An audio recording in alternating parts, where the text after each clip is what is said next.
দুপুরের সংবাদে আপনাকে স্বাগতম। প্রথমে জানিয়ে দিচ্ছি সংবাদ শিরোনাম। জুলাই সনদ বাস্তবায়নের সংবিধান নয়, আরপিও সংশোধন করে গণভোট করা সম্ভব বলছে বিএনপি। ভবিষ্যতে চ্যালেঞ্জের মুখে পড়ার শঙ্কা জামায়াতের, দ্রুত রাজনৈতিক দলিল তৈরির তাগিদ প্রধান উপদেষ্টার। মির্জা ফখরুলের সঙ্গে জাতিসংঘ আবাসিক প্রতিনিধির সাক্ষাৎ, ফেব্রুয়ারিতে অবাধ সুষ্ঠু ভোটের আশা গোয়েন লুইসের। ছড়িতে ৮ দিন পর ১৪৪ ধারা প্রত্যাহার, যে ধর্ষণের ঘটনায় তুলকালাম মেরেনি তার প্রমাণ। অস্থিরতায় পাশের দেশের অপচেষ্টা দেখছেন স্বরাষ্ট্র উপদেষ্টা। দুর্গম পাহাড় আর ভৌগোলিক চ্যালেঞ্জের সুযোগ নিয়ে প্রতিনিয়ত অস্ত্র ঢুকছে পার্বত্য চট্টগ্রামে, আর তাতে অশান্ত হচ্ছে পাহাড়।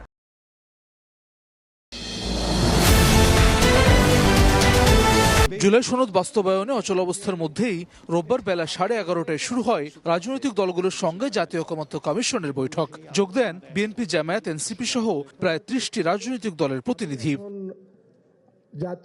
এর আগে গত 17 সেপ্টেম্বর সবশেষ দলগুলোর সঙ্গে আলোচনায় বাস্তবায়ন পদ্ধতি নিয়ে বিশেষজ্ঞদের পরামর্শ প্রস্তাব আকারে তুলে ধরে কমিশন। সে সময় মৌলিক সংস্কার বাস্তবায়নে সাংবিধানিক আদেশ জারির প্রস্তাব দিয়েছিল কমিশন। আদেশটি নিয়ে জাতীয় সংসদ নির্বাচনের দিন একই সঙ্গে গণভোট করার প্রস্তাবও ছিল। তবে বিএনপি সহ বেশ কিছু দল এই প্রস্তাবের সঙ্গে দ্বিমত পোষণ করে, দাবি জানায় আইনি ভিত্তি দিতে বিচার বিভাগের পরামর্শ নেওয়ার। রোববার বৈঠকেও একই দাবি জানান বিএনপির স্থায়ী কমিটির সদস্য সালাউদ্দিন আহমদ। বলেন, বিচার বিভাগের পরামর্শ নিয়ে সরকার গেজেট প্রকাশ করে গণভোট আয়োজন করতে পারে। 106-এ আপনার কাছে একটা অ্যাডভাইস আমরা চাচ্ছি, যে জাতীয় একমত হয়েছে, সকল পার্টি একমত হয়েছে একটা রেফারেন্ডাম করার জন্য। তখন সুপ্রিম কোর্ট ন্যাশনাল কনসেনসাস অনুযায়ী অবশ্যই বলবে যে সেটার রেটিফিকেশন পরে দেয়া সাপেক্ষে করতে পারেন। Starting from the 5th August, starting from the 8th August এই পর্যন্ত অল দি অ্যাক্টিভিটিস সেটা লেজিটিমাইজ তো করতেই হবে। এবং সেখানে আমরা বলেছি 4th শিডিউলে জুলাই ঘোষণাপত্রকেও আমরা সেখানে সেই বয়ানটা নিয়ে আসতে হবে, গভর্নমেন্টের লেজিটিমেসি নিয়ে আসবে।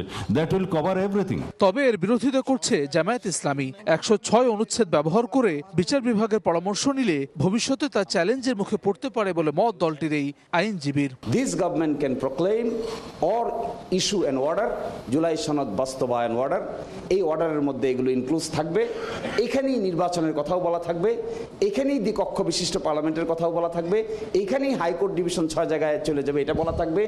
এই অর্ডারটাকে বাস্তবায়ন করার জন্য যদি এমন হয় যে ন্যাশনাল ইলেকশন যখন হবে একই সাথে এটাকেও রেফারেন্ডামে অ্যাপ্রুভ করে নেওয়া, তাহলে that may be N easiest রাস্তা। 15 অক্টোবরের মধ্যে জুলাই সনদের স্বাক্ষর সম্পন্ন করতে চায় জাতীয় ঐকমত্য কমিশন। কমিশনের সহসভাপতি অধ্যাপক আলী রিয়াজ বলছেন, বাস্তবায়ন প্রক্রিয়া নিয়ে অনুঘটকের কাজ করছে কমিশন, সিদ্ধান্ত নেবে রাজনৈতিক দলগুলো। কমিশনের পক্ষ থেকে সিদ্ধান্ত নিয়েছি সেটা হচ্ছে যে কমিশন একাধিক বাস্তবায়ন প্রক্রিয়া সম্পর্কে প্রস্তাব দেবে।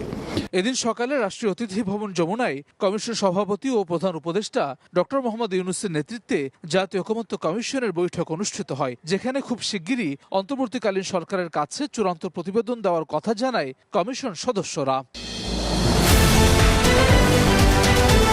নির্বাচনের পদ্ধতি নিয়ে বিতর্ক আর সংসদীয় আসনগুলোতে প্রার্থিতা চূড়ান্তের কাজ সমানতালে চালিয়ে যাচ্ছে রাজনৈতিক দলগুলো। ফেব্রুয়ারিতে ভোটের আয়োজন নিয়ে সব পক্ষই ইতিবাচক প্রত্যাশায়। বাংলাদেশে জাতিসংঘের আবাসিক সমন্বয়কারী গোয়েন লুইস রোববার বিদায়ী বৈঠক করেন বিএনপির মহাসচিব মির্জা ফখরুল ইসলাম আলমগীর সহ দলের অন্যান্য নেতাদের সঙ্গে। বিএনপি চেয়ারপারসনের গুলশান কার্যালয়ে হয় এই বৈঠক। পরে সাংবাদিকদের সঙ্গে আলাপে রাজনৈতিক দলগুলোর নির্বাচনী প্রস্তুতির প্রসঙ্গ তোলেন লুইস। ভোট আয়োজনে নির্বাচন কমিশনকে সার্বিক সহায়তার প্রতিশ্রুতির কথা জানান তিনি। ফেব্রুয়ারিতে আসন্ন নির্বাচনকে কেন্দ্র করে বাংলাদেশের রাজনৈতিক দলগুলো প্রস্তুতি নিচ্ছে। এ ব্যাপারে আগামী কয়েক মাসে নির্বাচন কমিশনকে ভোট আয়োজনে কারিগরি ও অন্যান্য সহযোগিতা করবে জাতিসংঘ। বিএনপির স্থায়ী কমিটির সদস্য আমির খসরু মাহমুদ চৌধুরী বলেন, দেশে গণতান্ত্রিক ব্যবস্থা ফিরিয়ে আনতে হলে সবাইকে মিলে কাজ করতে হবে। গণতান্ত্রিক অর্ডার ফিরিয়ে আনার জন্য আজকে সকলে মিলে কাজ করতে হবে, এবং সবচেয়ে বড় চাহিদা হচ্ছে এই জনগণের এই মুহূর্তে গণতান্ত্রিক অর্ডার ফিরিয়ে আনতে গেলে একটা খুব সহসা একটা নির্বাচনের মাধ্যমে সে কাজটা আমাদেরকে করতে হবে। অনির্বাচিত সরকার আর ভোটের মাধ্যমে নির্বাচিত সরকার এক নয় বলেও মন্তব্য করেন বিএনপি নেতারা। ৮ দিনের ছন্দপতনের পর চিরচেনা রূপে ফিরতে শুরু করেছে খাগড়াছড়ি। অনেকটাই স্বাভাবিক স্থানীয়দের জীবনযাত্রা, বেড়েছে পর্যটক সমাগমও। শনিবার রাতেই এক সংবাদ বিজ্ঞপ্তিতে ১৪৪ ধারা প্রত্যাহারের তথ্য জানায় জেলা প্রশাসন। গুইমারা থেকেও ১৪৪ ধারা প্রত্যাহার করে নেওয়া হয়েছে। এর আগে স্থগিত অবরোধ কর্মসূচি পুরোপুরি প্রত্যাহার করে যুগ্ম ছাত্র জনতা। ৮ দিন ধরে চলা উত্তেজনা, ভয় আর আতঙ্ক কাটিয়ে স্বাভাবিক জীবনযাত্রায় ফিরতে পেরে স্বস্তি প্রকাশ করেন স্থানীয়রা। সংঘাত নয়, পাহাড়ে শান্তি চান স্থানীয়রা। একই প্রত্যাশা পর্যটকদেরও। ছিল, এখন সেগুলো প্রত্যাহার করা হয়েছে। অবরোধ নয়, তারপরে আমরা বসে হচ্ছি, স্বাভাবিকভাবে সবাই চলাফেরা করতে পারতেছি। আপাতত তেমন কোনো সহিংসতা বা সমস্যা নাই। কিছুদিন সময় লাগবে হয়তো এইগুলো কাটতে, মোটামুটি আমরা আগের চেয়ে অনেক ভালো আছি। এদিকে যে ধর্ষণের ঘটনাকে কেন্দ্র করে পাহাড়ি তুলকালাম মেডিকেল টেস্টে তার কোনো প্রমাণই পাওয়া যায়নি বলে জানিয়েছেন স্বরাষ্ট্র উপদেষ্টা। সংঘাতের পেছনে ফ্যাসিস্টের দোসর ও পাশের দেশের উস্কানিও দেখছেন তিনি। রোববার দুপুরে সচিবালয়ে সংবাদ সম্মেলনে এসব কথা বলেন স্বরাষ্ট্র উপদেষ্টা। যে ধর্ষণের ঘটনা নিয়ে এত তুলকামাল কাণ্ড হয়েছে, মেডিকেল রিপোর্টে সেই ধর্ষণের কোনো আলামতেই পাওয়া যায়নি। ফ্যাসিস্ট ও তাদের সহযোগীরা সাম্প্রদায়িক উস্কানি ও সহিংসতার সৃষ্টির পায়তারা করেছিল। 23 সেপ্টেম্বর এক মারমা কিশোরীকে ধর্ষণের অভিযোগ এনে যুগ্ম ছাত্র জনতার ব্যানারে সড়ক অবরোধ কর্মসূচিতে উত্তাল হয়ে ওঠে খাগড়াছড়ি। 27 সেপ্টেম্বর থেকে ১৪৪ ধারা জারি করে প্রশাসন। আইনশৃঙ্খলা বাহিনীর বলছে মিয়ানমার ও ভারত থেকে অন্তত 4টি রুটে অস্ত্র আসছে রাঙামাটিতে। এক্ষেত্রে ব্যবহার হচ্ছে নানা সাংকেতিক ভাষা। পুলিশ বলছে নানা চ্যালেঞ্জ থাকলেও অস্ত্র চালান রোধে নিয়মিত কার্যক্রম চালাচ্ছে যৌথ বাহিনী, বাড়ানো হয়েছে নজরদারি। রাঙামাটি থেকে ফিরে ফারুক ভূঁইয়ার রবিনের রিপোর্ট।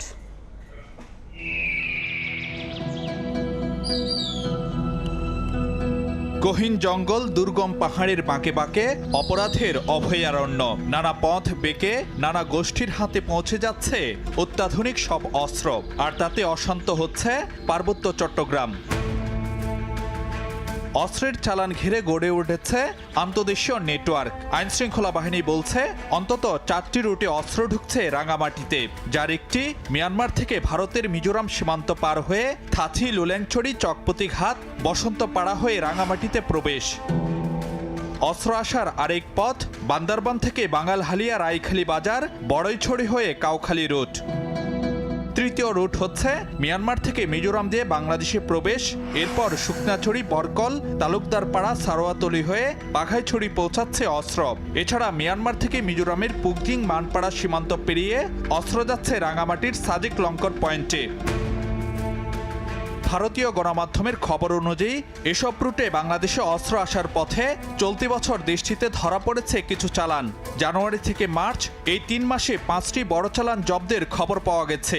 এসব চালানে ছিল AK-47, M16, গ্রেনেড লঞ্চার সহ বিভিন্ন ধরনের ভারী অস্ত্র ও গোলাবারুদ। আমি খুব একটা আতঙ্কে এখনো।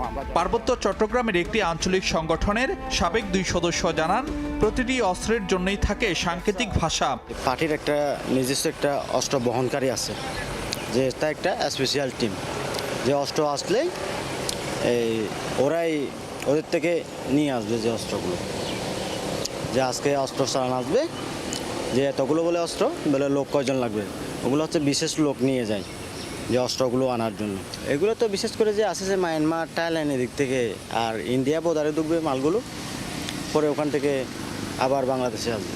একটা অস্ত্রের দাম বার্মা থেকে নিয়ে আসতেছে 3 লক্ষ টাকা, কিন্তু এখানে বিক্রি করছে আপনার 6 লক্ষ। গ্যাং আছে যে তারা বড় একটা সিন্ডিকেট, বেশিরভাগ এখান থেকে যাবে, আজকে বর্ডারে দিবে, যে মনে করেন এই জায়গাতে দিচ্ছে, তো আগাম কি করবে, অস্ত্র বাহিনী গিয়ে ওইখানে চারিদিকে ঘেরাও করবে। ঘেরাও করার পরে যখন মালগুলা এফআরআই আসবে বাংলাদেশে, তখন তাদের মধ্যে ওরা তো হিট পজিশনে আসে, আন্ডারগ্রাউন্ডে যারা আছে, যেন বেমানি করতে না পারে। তো কী করে তারা মাল সাবান বুঝে নিয়ে তারপরে টাকা বুঝে লেনদেন কত বাড়ছে কত কি, তখন বুঝে দিয়ে তাদের মতো তারা চলে যায়, আবার গার্ড দিয়ে অস্ত্রগুলো নিয়ে আসে। অস্ত্রের অবাধ চালানের ফলে পাহাড়ের আঞ্চলিক সংগঠনগুলো যেমন নিজেদের মধ্যে সংঘাতে জড়াচ্ছে, তেমনি নিশানা করা হচ্ছে নিরাপত্তা বাহিনীর সদস্যদেরও। এসব ঘটনায় এ পর্যন্ত প্রাণ হারিয়েছেন নিরাপত্তা বাহিনীর ৪২ সদস্য। এখানের সীমান্তগুলো যেমন পাহাড়ে পরিপূর্ণ, তেমনি পাহাড়ের পাশাপাশি লেক এবং নদীর সংযোগও সীমান্ত রয়েছে। ফলে এই নদীর সীমান্ত থাকার কারণে এটা যথেষ্ট অত্যন্ত জটিল। তারপরেও আমাদের কাছে যখন স্পেসিফিক তথ্য পাই আমরা কিন্তু অভিযান চালাই, এবং সেই অভিযানগুলো কিন্তু যৌথ অভিযান চালায়। বিভিন্ন নামে ছদ্মনামে তারা সন্ত্রাসী কার্যক্রম চালাই মর্মে অভিযোগ আসে। যখন এই অভিযোগগুলো আমরা পাই সেগুলো আমরা খতিয়ে দেখি। বিশেষ করে আমাদের পুলিশ বিভাগ রয়েছে, সেনাবাহিনী রয়েছেন, সীমান্ত এলাকায় বিজিবি রয়েছেন। সমন্বিত প্রচেষ্টার মাধ্যমে আমরা সেটা নিয়ন্ত্রণে রাখছি। গত ১ বছরে অন্তত অর্ধশত প্রাণহানির খবর পাওয়া গেছে পাহাড়ের সশস্ত্র সংগঠনগুলোর সংঘাতে। এসব সংঘাতের অবসান ঘটবে পাহাড়ের শান্তি ও স্থিতিশীলতার জন্য, এমনটি প্রত্যাশা করেন এখানকার স্থানীয়রা।